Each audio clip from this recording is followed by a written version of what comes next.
You're watching a Nova video podcast. In May of 1845, one of the British Empire's most seasoned naval captains, Sir John Franklin, sailed from London to pioneer a route through the icy Northwest Passage. He never returned. Russell Potter is an English professor at Rhode Island College and an expert on Franklin's lost expedition. You see a region of the Earth that defeats this imperial power. I think that's the underlying fascination for me. You're seeing one of Earth's great empires at its peak, facing a challenge that it can't really ultimately overcome. During the Victorian era, the Franklin mystery was incredibly captivating, and the more so the longer Franklin remained missing. And because it was an era where the illustrated press and the transatlantic telegraph and so forth were just coming into their own, there was a large media interest and the possibility of showing people what it might look like, trying to draw pictures, reproducing those pictures. In some ways, it was sort of the first mass media mystery. This illustration appeared in 1849 in the Illustrated London News, and it gave people some sense of what the Arctic regions must have looked like, some sense of what people there in the expedition might be seeing. This is a perfect capsule of polar romance. I mean, you have all of the basic ingredients. You have Arctic mammals, you have whales, you have the aurora looking sort of like some kind of rainbow, the threatening ice, but it's really more scenic ice here. So there's no sense in this image of anything perilous, at least not yet.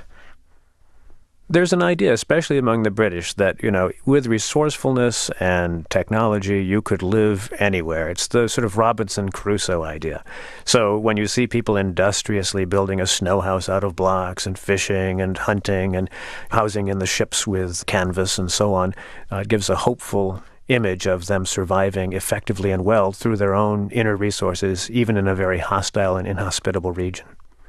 The polar regions, the Arctic in general, just exercised a tremendous pull on the public imagination, and this pull increased as the fate of the Franklin expedition was unresolved year after year after year. This is an etching based on a drawing that was actually done in around 1851. It shows the three graves of the expedition members who died in the very first winter of the Franklin expedition there on Beechey Island. This is the very first place where any remains of Franklin's expedition were found by searchers. People wanted to see this scene of these three desolate graves. There was something thrilling and chilling about it. Having been there, I can say that the cliffs are not actually that tall or grim looking, and the graves are even a little bit smaller and more isolated. But I think the big cliffs, the moon breaking through the clouds, this was a scene that encapsulated the kind of fear and anxiety that people felt when there was still perhaps some hope that the rest of the expedition might be found. In 1854, Dr. John Ray ran into a bunch of Inuit and from them obtained a number of relics. Included in that batch of relics were broken watches and chronometers, utensils that had belonged to some of the officers and had the officers' crests.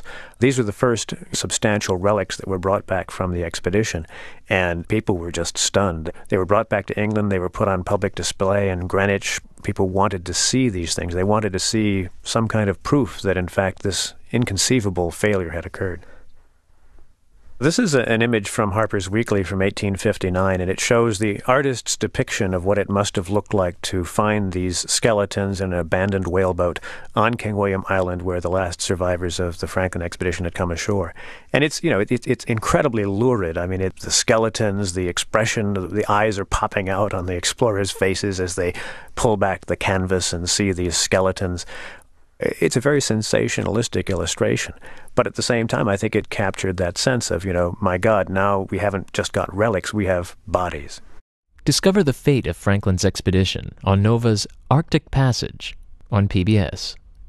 To see more of this audio slideshow, visit us online at pbs.org/nova/Arctic.